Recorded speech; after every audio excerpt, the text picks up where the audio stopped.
Good evening, and thank you for joining us for another program in the series, Adirondacks for All, Identity and Environmental Justice in the North Country, jointly presented by the Adirondack Experience, the Adirondack Diversity Initiative, the Wild Center, and the Nature Conservancy. This series has worked to examine the history and the present-day reality of the Adirondacks through an expansive lens of environmental justice, and we're so pleased to have you with us here this evening. My name is Eric Reardon. I'm the project director, and I'd like to start this evening's program by acknowledging that the Adirondack Experience and the Adirondack Diversity Initiative are both situated on the Aboriginal territories of the Mohawk and Abenaki peoples. Indigenous people continue to live in this region and practice their teachings and lifeways.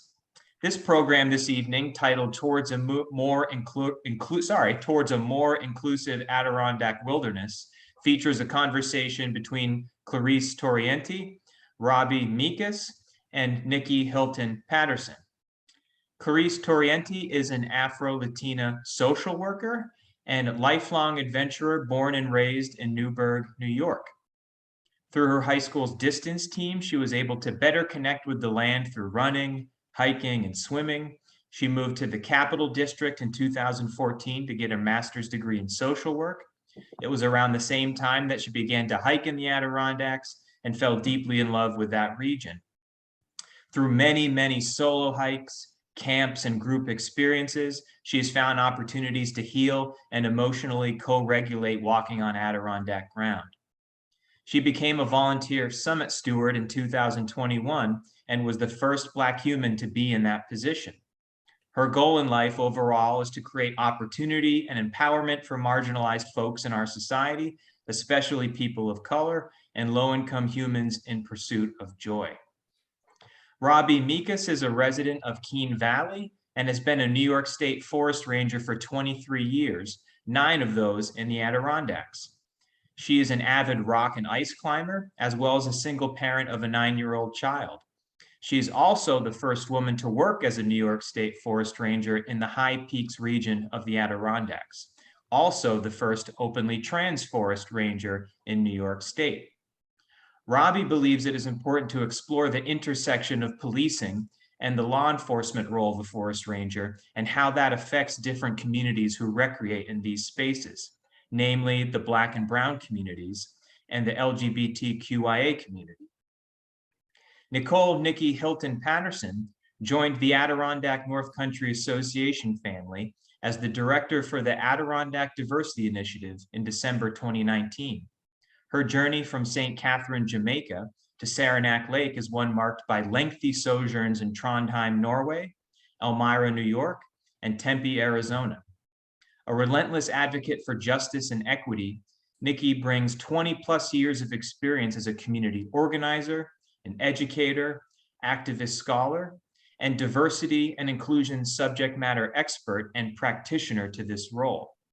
When she isn't working with the ADI family of advocates, allies, and affiliates on ensuring that the Adirondacks is a place where biodiversity reflects human diversity, she enjoys spending time outdoors hiking and horseback riding. During fierce Adirondack winters, Nicky is equally happy ensconced with a good book, working on her latest piece of haute couture inspired creation. So welcome everyone tonight. So pleased to have you with us throughout this evening's presentation. Please feel free to submit any questions you may have through the Q&A function at the bottom of your screen. Without further ado, I'll now turn the program over to Nicky. Hi, everyone. Hi, everyone. Thank you for joining us, friends. As usual, we want to thank the Adirondack Experience, the museum on Blue Mountain Lake, and we want to thank our partners at the Wild Center and our other partners who have come together to bring us this critically important series. And tonight, I want to thank these fabulous humans who have joined us, two people I now consider friends, moving up here to the Adirondacks and feeling the warmth of other activists and people who are embedded in the communities doing the work that they're doing. I know the bios were read and everything, and they were beautiful, they were wonderful, but I want to turn it over to these fierce human beings. I want to start with Robbi. Robbi, do a little introduction of yourself. And I'm gonna have a question for you afterwards, but just tell the folks who you are. Yeah, okay. So my name is Robbi. I'm a New York State Forest Ranger. I started rangering in 1999. That was 23 years ago. Kind of hard to believe, but there it is. 50 years old.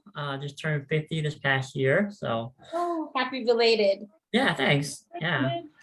I moved up to the Adirondacks in 2013 after spending 15 years in the Catskills. And then very shortly thereafter, I came out as trans and transitioned on the job, which was pretty scary, you know. But it has been the best thing I've ever done.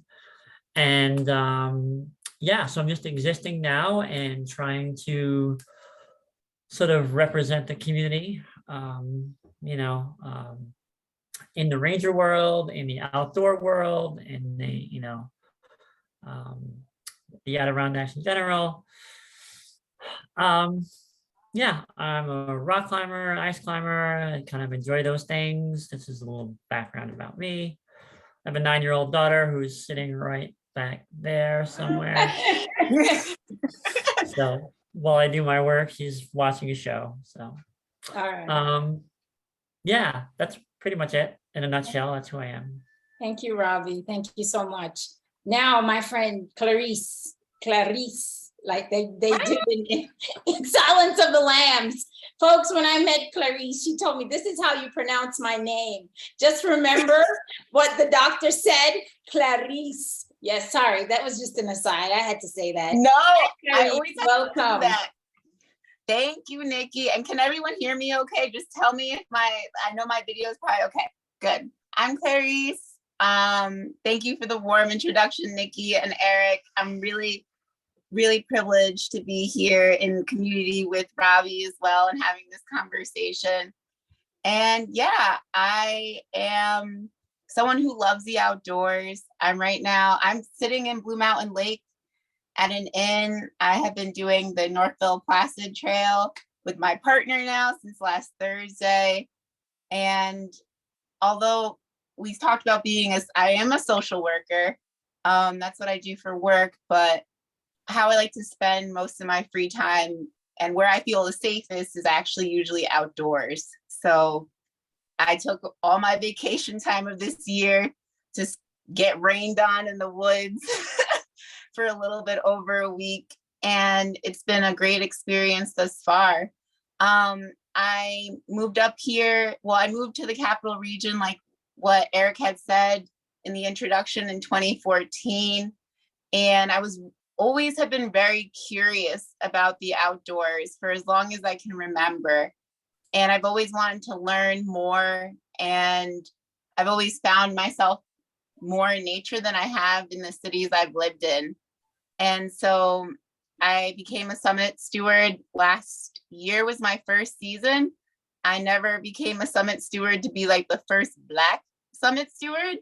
But it was very obvious to me spending time up here that there was a lack of representation in leadership roles, or even like when you would just, as you would come to the gates or whatnot to get a parking pass or whatnot, hardly anyone would ever look like me. And so in pursuit of always trying to leave something better than where I found it, I became a summit steward, which opened up my world to a community of humans who also want to make the Adirondacks more inclusive and who work very hard to try to do so. So I'm grateful to be here today, and that's like a little shtick, but I know we're going to get into more throughout our conversation. So thanks, Nikki. Awesome. Thank you, Klarisse. I know I'm going to be doing that all night. I apologize, folks. I love that movie. So yes, I often refer to the fava bean conversation. Do you remember that one? Anyway, So let's move on from Silence of the Lamb. But I wanted to talk to Robbi. Let's go back to you. You mentioned that you transitioned on the job. I did.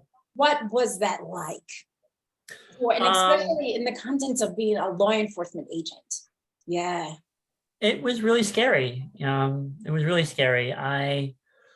So I am, like I said, I'm 50 years old. I'm a firm Gen Xer, but one of the downsides of being 50 is I bring with me all of the issues that I was raised in the 70s and the 80s.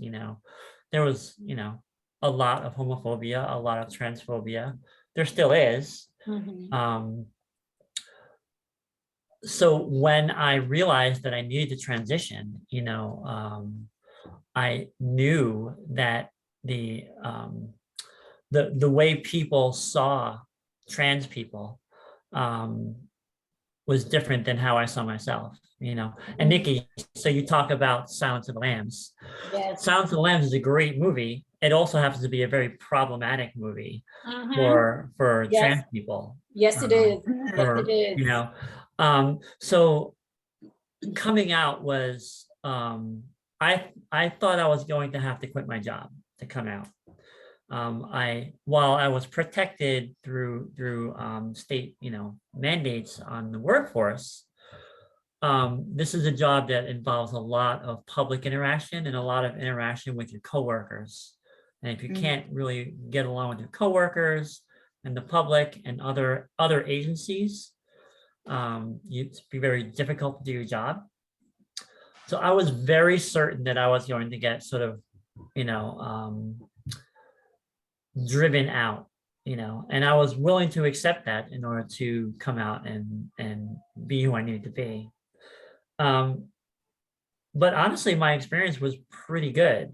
There was a shock wave, obviously. People didn't see it coming. I rode the shock wave out, and it's been really good. Not every community, not every town or neighborhood in the Adirondacks is Keene and Keene Valley. Keene and Keene Valley tend to be, I think, one of the more sort of progressive, open-minded communities in the area. And thankfully, I live in Keene Valley, and it's been really good. There's been a lot of acceptance. Acceptance is different than complete welcoming, complete sort of, you know what I Belonging. mean? Yeah. Yeah. There are days I still feel like the green, the biggest, greenest trans thumb in town, but it's been, on the whole, I think my experience has been good, for a couple of reasons. I am middle class, and that gives me some privilege. I'm white. That gives me a lot of privilege. I have some privilege in being accepted as what I present to the world. If I were 6'4" and have large shoulders and a big square jawline and these typical masculine things, that would cause more issues for me. That would cause people to interact with me differently. So I carry with me all these privileges that I'm aware of. Yeah. And I don't want to dismiss those by just saying, oh, it's been great for me, Yeah. You mentioned shock waves. What do you mean by shock waves? What happened? What were some of the shock waves that you experienced or saw as you were transitioning, especially on the job? Well, so I was very in the closet. I was very closeted about it. I was not, I gave no inclination that I was trans to anybody or queer to anybody for decades. As far as my coworkers were concerned, I was, the straightest, the straightest, most cisgendered person, just like the rest of them. So I think I sort of, I think I shook their reality a little bit, like, oh, if that person can come out and be trans or queer, like maybe I need to re-examine, what I think about that whole concept, and I think that the people, at least I work with, are open-minded enough to think that, like, who I am as a person has changed their perspective of what they think trans people are. Yes. They are not the character in Silence of the Lambs. Yeah. Right. So essentially you've become a placeholder then in their minds for what a trans person can be, the diversity of who trans people, transhumans can be. Right, because there's this idea that, queer people and Black and brown people are not interested in the outdoors. They're not Mhm. they're not real physical people. They're Yes. interested more in like fashion and whatever, whatever else. And that's just not, it's just not true. It's just not true. So, Right. but seeing somebody who breaks that stereotype, I think is really important. Exactly. Yes. Yeah. That's how I feel about myself a little bit too, Robbi, especially when I'm on the trail. Yeah, totally. Yes. Yeah. I like that my body represents a diversity of perspectives that exists in the space. Yeah. Yeah. Klarisse, let me thank you so much, Robbi. We'll jump back in with Robbi, but Klarisse, talk to us about, you mentioned some of, Eric started out by reading your bio, which mentioned a little bit of your journey to us. And I'm saying to us because now I'm an Adirondacker, right? I ran into a deer and did all the Adirondack things. I know when I ran into the deer, someone said to me, well, Nicky, now you're an Adirondacker. You can claim that. Oh, yes, right? Can you imagine? I would rather run into the deer some other way than lose my car. But Klarisse, talk to us about the reason you chose to become a summit steward, even in knowing that there were not a lot of Black and brown representation in that community of folks. I wanted to become a summit steward because I didn't want other Black and brown and people of color to feel like they were isolated or an anomaly. Like, I don't want to feel like an anomaly. I'm not an anomaly. There have been so many humans who are, who look like me, who enjoy being outside. And I'm so tired of hearing the stereotype that is a white thing to do, because it's not. And that gets perpetuated on all sides of the spectrum. Black people say that, white people are confused when they see me. And I think that we're getting further away from where we need to go by perpetuating those stereotypes. And so for me, I had been coming up here for years, and I also would have like friends of color who would want to come to these spaces but didn't feel welcome. And even coming up here now, and doing the Norfolk, I'm light skinned. I also always have to do this disclaimer. Like, I am light skinned. I have privilege too, like my eyes are like hazel. My hair underneath this weave right now is a little bit like softer, I got them soft curls. And so life can be a little bit more easier than me, but I still do not feel completely safe all the time in these spaces. And I was tired of that. I love coming up here. I love being a part of the Adirondack community. I love taking care of the Adirondacks. I want them to persevere. I want the land to be appreciated. And I think that conservation work also always starts with humans, because, we're the ones that are damaging the land. And so we need more people to appreciate it and have a relationship with it. But I understand, because of who I am and where I sit and who my parents are, how they have been so marginalized from this space.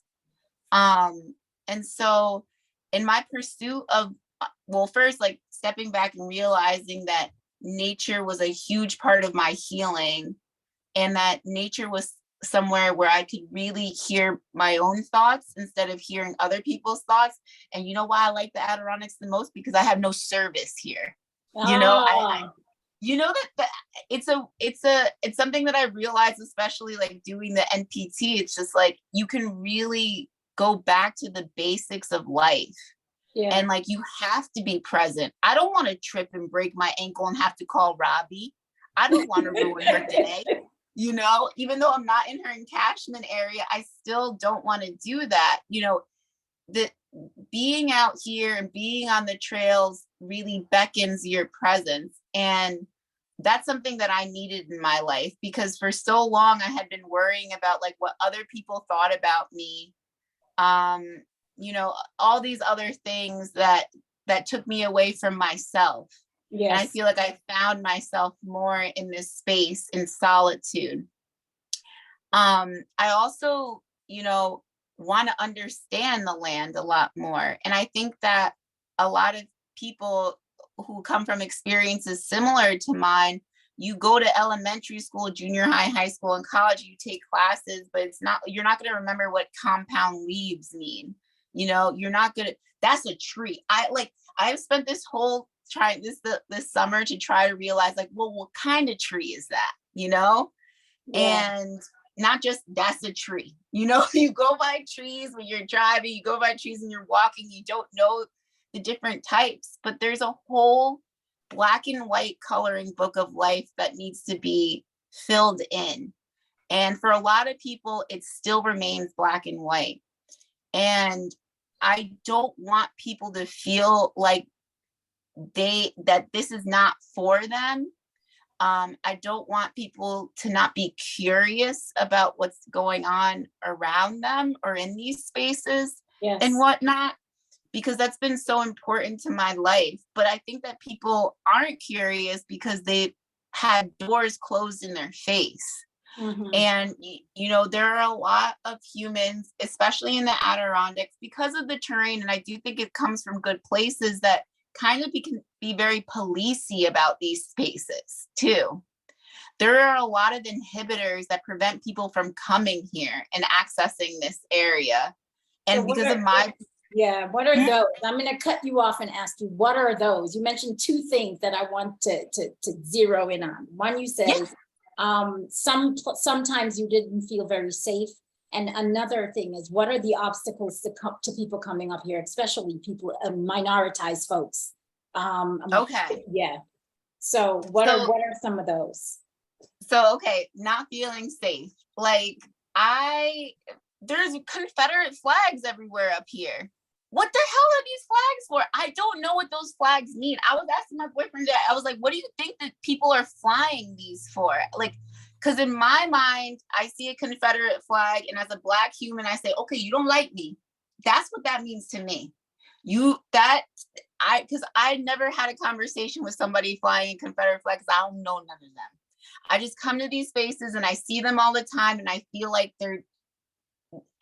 it's a subliminal message, but maybe that's something that I don't understand. So if anybody on this call has the answer to that question, please let me know. But that's number one. Number two is on the trail. You know, my father thinks I'm bold, and a lot of people in my family do too, but I started coming up here mostly by myself. Nobody in Albany, where I live, wanted to come up here with me. So I really took it by myself. I just did it. And on the trail, you know, I would be doing some, especially in like Keene Valley, or in let me not say Keene Valley, the High Peak region in general. You know, I would sometimes get these folks would be like, where are you going? Asking me where I'm going. I didn't ask you anything. I said, hey, hello, how are you? And they would be like, where are you going? Do you know what you're doing? Like the questions I would get, or it's too late for you to be doing that. And I'd be like, no, I'm fine. Actually, most of the time I didn't answer people, because I didn't come there for acceptance or to calm anyone else's anxiety but my own. Mm-hmm. But all of those questionings of my presence made me feel like it wasn't welcomed. It wasn't normal, because I know for a fact that, like, you know, if my white partner or if anyone else were out there on their own, they would not have gotten that same stuff, because I've talked to people and they don't get treated that way. Right. You know, I would constantly get questioned. So there was that. My cousin grew up in Plattsburgh too. So my dad is Cuban, my mom's Puerto Rican. I'm Black, my dad's Black, Cuba. I don't want to get into triangle slave trade. People can look that up on their own. But so I had my Cuban part of my family, 2 members of it lived in the North Country in Plattsburgh. And the stories that my cousin would tell me, and he's a few years younger than me, and he went to school he graduated high school in Saranac, not Saranac Lake, but Saranac. Yeah. And, you know, the hard R's that he would get, and he's half white. Like, he has green eyes and blonde, coarser hair. He's Black, you know, everybody would know he's Black. And the way that people would treat him there and how they would talk to him. And also he had some issues where I had to help him out, and me coming up here and then like maybe us going to a pancake house. And like, I swear it was old school, forks would drop when we'd enter in. And again, we two are light-skinned humans. Oh Can no. only imagine somebody, oh, did I break up for a second? Maybe, yeah, you're breaking up a little bit, but. Yeah, Oh, sorry. you're Hold on. fine Do you now. want me to turn my Yeah. video off? No, you're fine now. Oh, okay. Sorry. So it was, you know, his lived experience coupled with my own that made me not feel welcomed. You know, like, I don't want to go some places, but I feel fine in the mountains.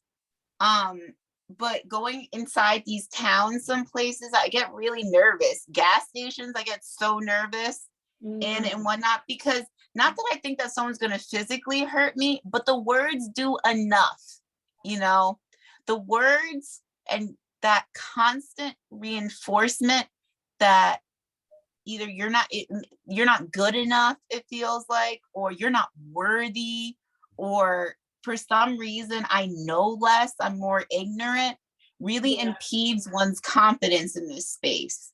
Right. So did I hit both of those, or did I do only one? Did. No, you hit both of those. Yeah, thank you so much, Klarisse. We're going to jump to the Q&A and see if we can get some questions before I have another question for both of you. Jack Coldman, and forgive me, I'm answered. Thank you. Somebody said the question was answered. So Jack Coleman was saying, he said he's worked with you, wonderful opportunity to work with you as a summit steward and share many of the same convictions that you do. He said he noticed a slight increase in people of color this year, which I have noticed too on the trails. Me too. Yes, I'm telling you. So I love Jack. Yes, hopefully, Robbi, none of us queer and Black and brown and trans bodies will get lost for you to have to come find us. But he's saying that Jack Coleman has said, can you talk about some of the concerns of the BIPOC community, and that means Black, Indigenous, and people of color, that keep them from utilizing the resource. And so you've already talked about that. We're going to go back over real quick if we have time, really what wild spaces mean to diverse communities, right? What does it mean to preserve the Adirondacks, and how does diversity play into that? And Robbi's gonna flip my question. I know she is. But Blake, let's take another quick question from Blake Lavia. I hope I'm pronouncing your name right, Blake. Big hello. It's my friend Blake from Talking Wings. Yes. They said big hello for all of these inspiring humans from Blake and Simpson, Talking Wings, speaking from a settler community on Mohawk territory. Forgive me, I'm not going to try to pronounce the Mohawk name. And along the banks of the Grass River. So honored to hear all your words and vision. Thank you for planting the seeds. Just one question they had: what transformative actions do local governments and the state need to take to make the so-called Adirondacks a place where all communities can visit and live in a way that is safe and affordable? Let me repeat that. What transformative actions can local governments and the state take to make the Adirondacks a place where all communities can visit and live in a way that is safe and affordable? I know what affordable means.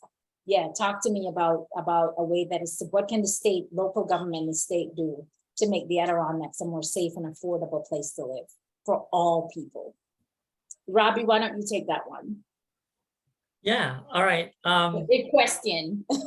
I have done a lot of thinking about this after coming out and transitioning, when I sort of realized my place in the wider world, and all of a sudden becoming a minority group and being in a group that has been disenfranchised, So I have really thought about what are the barriers to access for our recreational spaces. And I'm going to speak to recreational spaces more than sort of affordable housing and other things like that, which is really I'm not in my wheelhouse so much. Yeah. So I'll talk about recreational spaces. What are the barriers to access for recreational spaces? There's class, can you afford to buy the equipment that you need to be safe? Can you afford the transportation to where you want to go? That's a real barrier. So class is a real barrier. Race, I think, is the other primary barrier, is how people feel when they come to these spaces. Do they feel accepted, or do they actually feel welcome here? Do they feel safe? I think gender is another barrier. Men have had access to these spaces for a long time, and nobody questions when they're there. But for some reason, we feel the need to question why women are in these spaces, either alone or with other women. We question whether they know what they're doing, or whether they're capable of doing what they want to do. But we don't question men, in the same way. And other things, ability, and this, what is people's physical ability level, and how does that affect them enjoying the same spaces that able-bodied people are able to enjoy? That leads me to a whole other thought process about, what does it mean to preserve our spaces in a wilderness context? Like the whole notion of wilderness and preservation, and where it comes from and who it benefits. Yes. What are we preserving, and why are we preserving it, and who benefits from it?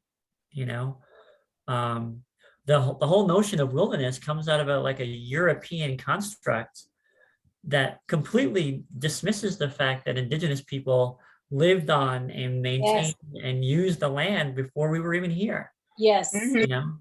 But the Wilderness Act says we have to maintain this land, so in a primeval state where man is just a visitor. It just completely dismisses, the occupation and use of that land. It was never wilderness. It was always inhabited and set, and lived in and used. Yeah. So who can use it? Right now, only able-bodied people can use the wilderness spaces that we preserve, because of the definition of wilderness and how we manage it, on a statewide level, how we manage it. Yes. I think we really need to re-examine that whole concept. For example, I'll give you one example. There is an old road that goes into Marcy Dam right in the middle of the High Peaks. Right? It's being allowed to grow back in because the road doesn't fit into the definition of a wilderness area.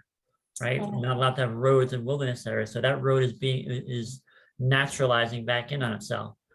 There's no access for people in a wheelchair or people with small children in a stroller. There's a road that goes to Marcy Dam. It's this beautiful meadow area with these amazing vistas, and it's a 2.5 mile walk from the pavement. In my mind, there's no reason why that can't be maintained. To give access to people who don't have access in any other place. Yes. But we can't do that because of a wilderness context. Exactly. Wilderness is excluding people. So you've given a lot of thought to this. Now, Klarisse, let's have you jump in on this. Robbi was responding to the question by an audience member. What can local government and states do to make the wild spaces more inclusive, more welcoming, and more affordable? So more welcoming, inclusive, and affordable are the terms used in the question. Yeah. So Robbi has had some time to think about this. A lot of time. A lot of time to think. 23 years. Am I correct? How many years have you been? 23 years. Yes. 2, 3. 23 years. Yes, Klarisse. Wow. Well, first of all, Robbi, I think brings up amazing points about who is this wilderness for, and what does wild mean?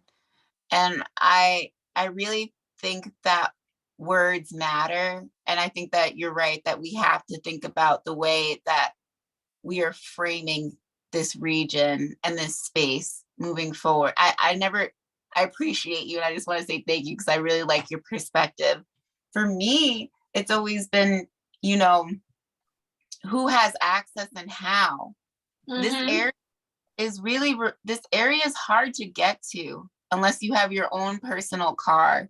I mean, I also think that has a lot to do with other issues that I don't necessarily think are a part of this this conversation. But I wanted to say that the land should be more accessible to all humans. So to kind of build off of what Robbi was saying, and it should be accessible with like fervency, and I think that we met actually on the MPT trail. We met this woman. I think that she was turning 70. My partner says that I'm lying and that she was turning like 65, but I think her 70th birthday was yesterday. And I like asked her this question, and she was from Germany.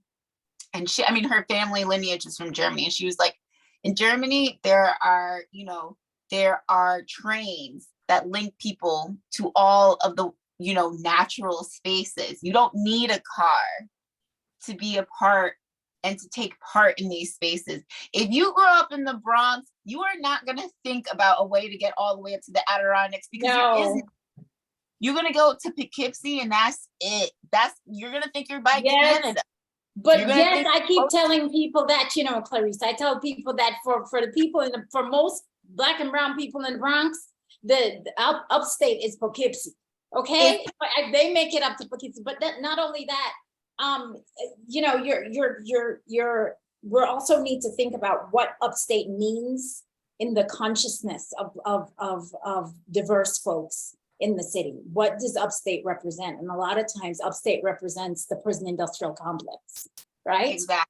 So there needs to be an attention to that. And I think that the state can attend to that. Those are some things that the state can attend to in terms of communication, in terms of advertising, in terms of making a narrative and a storyline to diverse folks about what this region represents, what it holds for you as New Yorkers, as visitors. So I think some of those things are really important to think about when we're thinking about what the state and local leaders can do.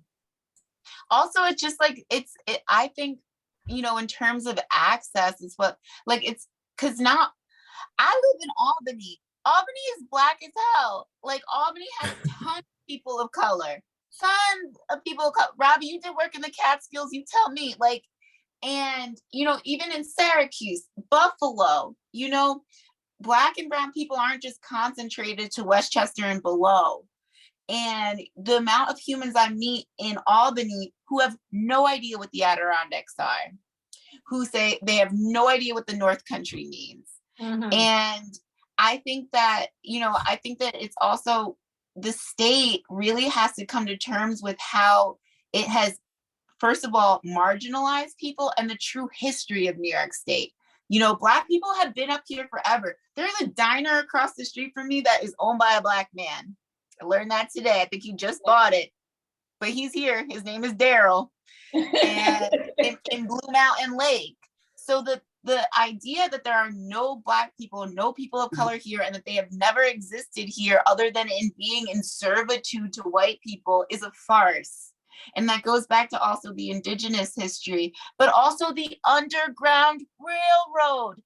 Yes. A huge part of our history and access to people getting freedom was through the North Country. Yes. Let's not just talk about the history of slavery and who was somebody's mammy up here, but let's talk about how people were shepherding themselves to a new life through this area.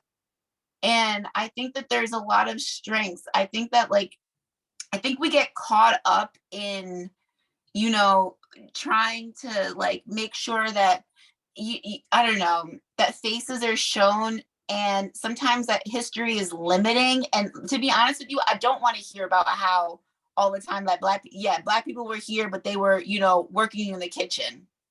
I know that Black people are strong and confident, and people of color are strong and confident and capable in the outdoors.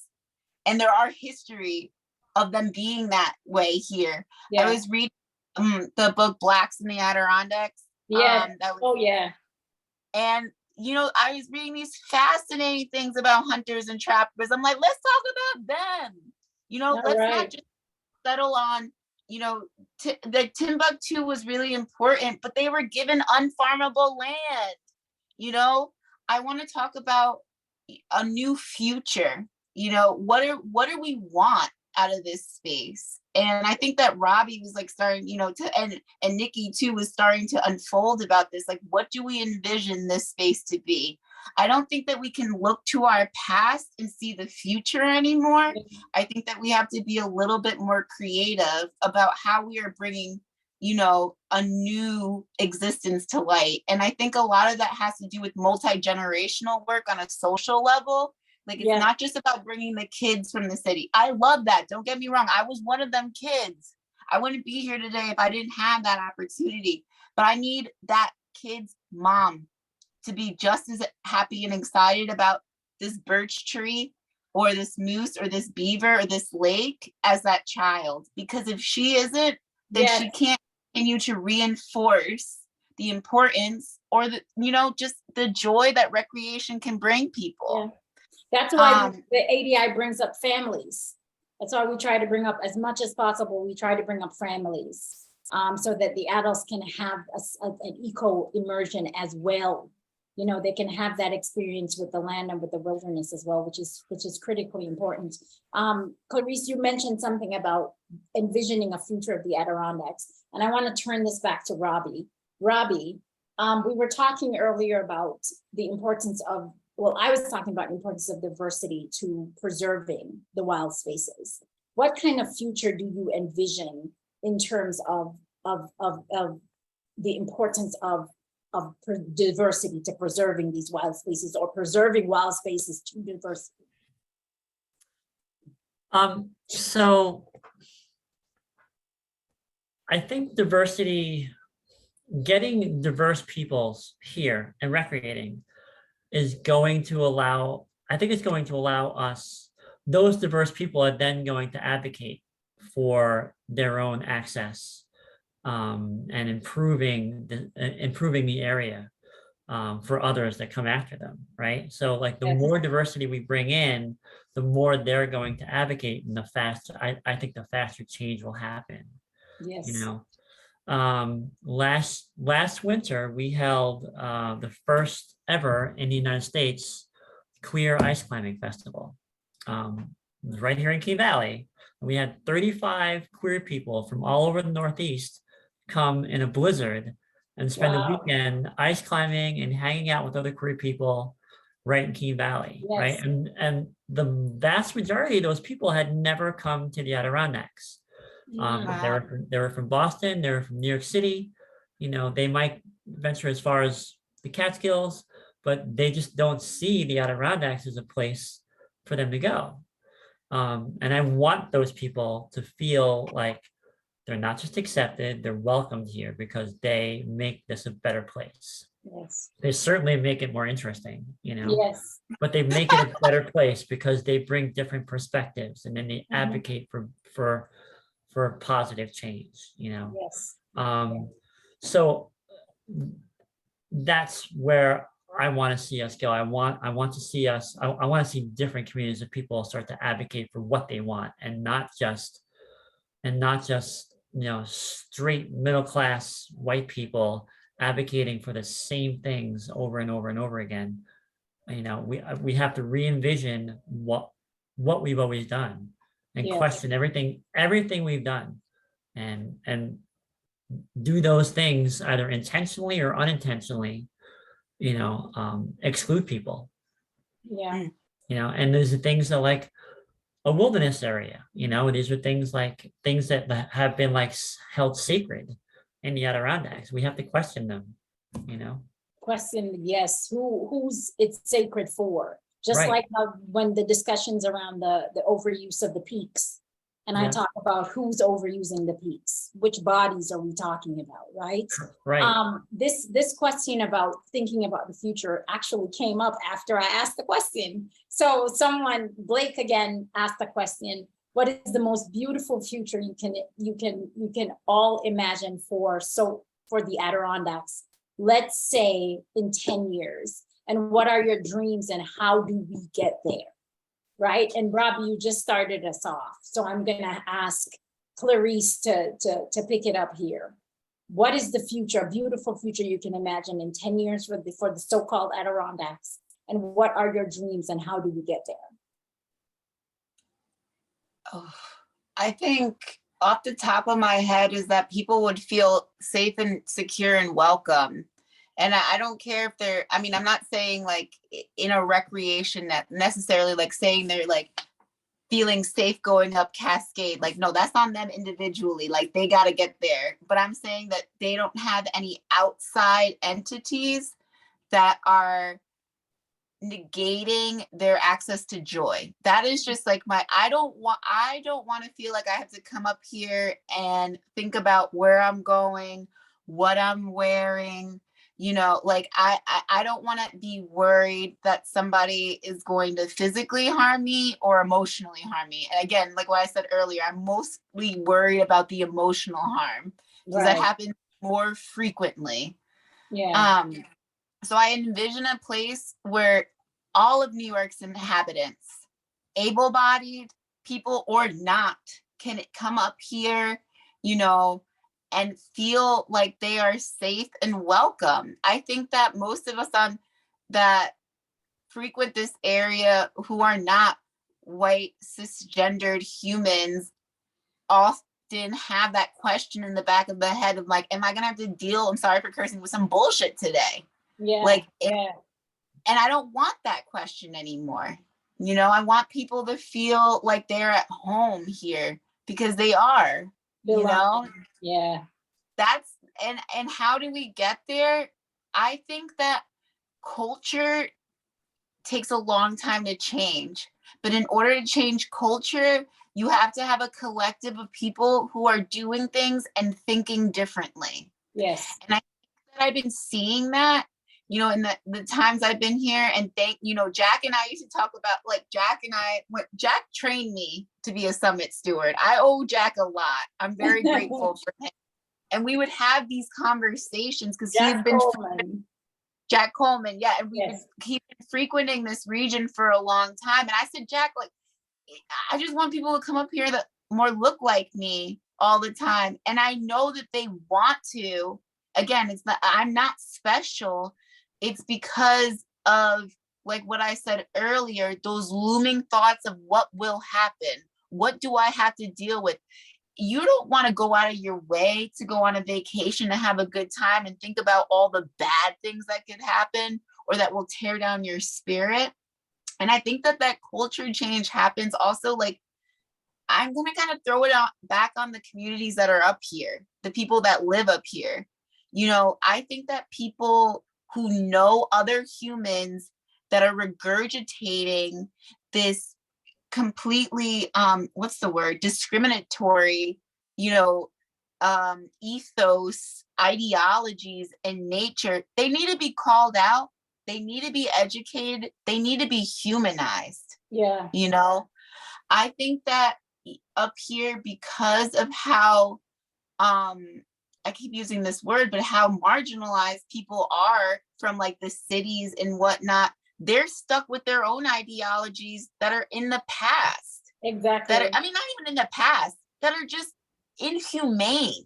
Yeah. And I think narrative change. I kind of think that like I was talking about this earlier, like the people are going to ask, well, what can we do? What can we do? What you can do is to start calling out the people that are the problems here. Yes. If you know you are not a problem, I bet oh, sorry, I know my phone just went out because my phone's dying a little bit. If you know yourself, you're on this call right now, you are educating yourself, you're open to this knowledge, you are not that person. but your neighbor might be. Yeah. You know, your best friend unfortunately might be, your spouse, your son, your daughter, I don't know, your parents might be. Yeah. Those are the people that need to have these conversations that aren't going to come to this call. And those are the people that are holding this area back the most, are the ones that I said earlier, that have these barriers and frankly don't probably know what they're talking about. The ones that made my like younger cousin, you know, calling him the hard R, you're these people, oh, you're one of those people, or you guys can't act right. Like, no, those are the humans that need to be a part of this culture change, or we're going to be stagnant. There we go. I love the idea that you focus on culture change as opposed to, because we need community culture change, and that's what ANCA and ADI does. I want to go quickly to a question that we have here. A few questions. Let me just make some comments. John McDonald wants to know if you have any. I know, Klarisse, you just mentioned Blacks in the Adirondacks. John wants to know which books, articles, and authors would you suggest on this topic? Robin Wall Kimmerer, too. I think Braiding Sweetgrass for more on the indigenous side of this conversation. Yes. Robbi, sorry, I don't know if I accidentally started naming things. If you should be answering this question too. What's Aaron Mayer? Aaron Mayer used to be. I don't know if he's still the president of the Sierra Club. I know now he's at the Adirondack Council now. Aaron Mayer. I know he's written articles. He was on our series. Yeah. So yeah.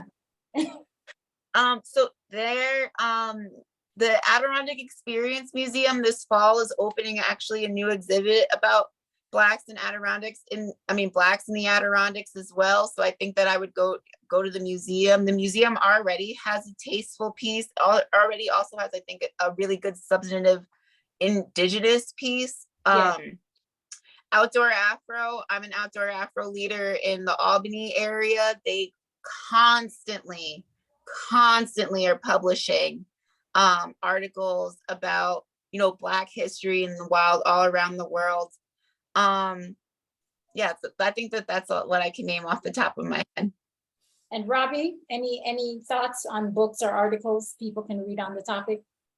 Oh man, I am one of the least well-read people you'll ever meet.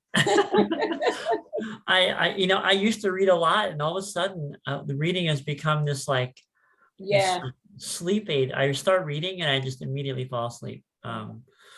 So sadly, I don't have any literary references to offer, other than, like, as bad as social media is, there's a ton of groups on social media right now who are doing really good advocacy work.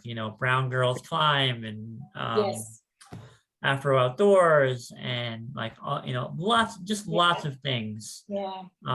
That you just follow their Instagram, see what they're up to, see what they're talking about. Latinx Outdoors. Yeah. Especially if you're not part of that community. Exactly. Yeah. Because then just listen to the perspective, to the experience, Yes. and let it inform your. What I would like to see, I would like to close off just talking about what I would like to see as the future in the next 10 years. Is I would like to start with more law enforcement agents across the board who look like diverse populations, who look like the people that we want to protect and serve. I'd like to see more local agencies doing more things that are about welcoming, including the diverse populations that are becoming part of the Adirondack, whether or not you want to face it. The demographics are shifting. They project that by 2050, the New York State is going to be a majority state. And so it's incumbent on us. We understand the drivers of our economy up here. We're not plebeian to think that we need to make sure that we're able to receive and support and sustain the new population of diverse peoples that are up here. So I want to thank you all. I'm going to end that. Let me just check to see if we have any more questions. I know we have a lot of comments.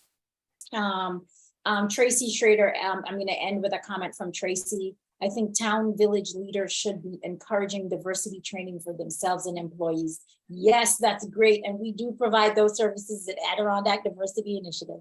So we do implicit bias and microaggression workshops as well. We don't do diversity training, we do cultural consciousness, which is actually a more sustainable way of engaging culture change, whether or not it's at an individual level or at a company level. And we thank you for that. And we are at ANCA working on housing strategies. So look out for our co-op housing 101. We've gotten a generous donation of land from a local donor.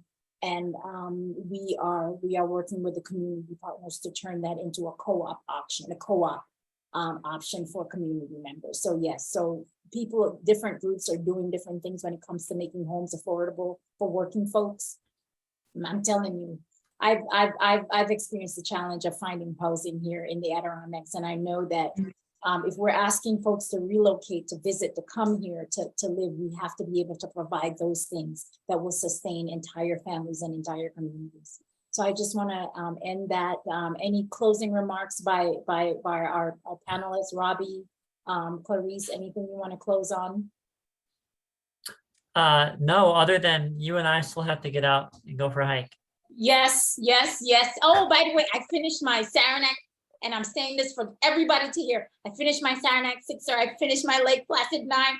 I am gunning for my 46er, and I'm starting with Cascade and Porter.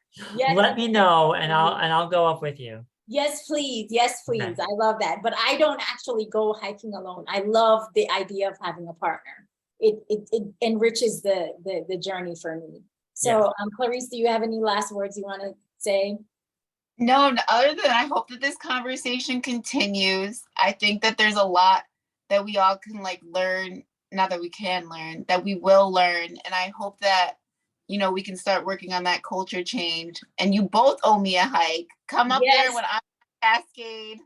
I've listened to Robbi's voice on the DC radios when I'm stewarding anyway.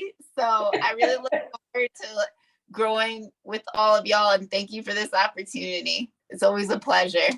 Thank you so much. And thank you, Eric, and thanks to the Adirondack Experience Museum, our partners in almost every single thing. Yes. So we thank them for this opportunity, and thank you guys for giving us an hour of your time to listen into this discussion. We welcome you for our next program. Eric, you're going to talk a little bit about our next program in the series. Yes, and thank you so much to Nicky, to Robbi, to Klarisse for joining us and taking the time to speak with everyone this evening. And I would just echo something that Robbi mentioned, that I think it's just invaluable for folks to have the opportunity to hear your stories, to reflect on your experiences and your perspectives. And I hope that's exactly what we've had the opportunity to do this evening. So thank you so much to all three of you. I so appreciate your time and your energy and your participation speaking to these very important issues. And yes, I would just invite everyone to please register for our very last program in this summer series, September 6th at 7 p.m., titled The Future of Adirondack Stewardship, Climate, Ecology, and Community. The link to register for that program is in the chat, or you can visit the Adirondack Experience website. The Adirondack Experience website sometime tomorrow will also have the link to view a recording of this wonderful conversation for folks to view at a later date. So thank you so much, everyone, and we hope you have a wonderful evening. Have a good night. Thank you very much, folks. Thank you. I'll see you soon. Good night, everyone.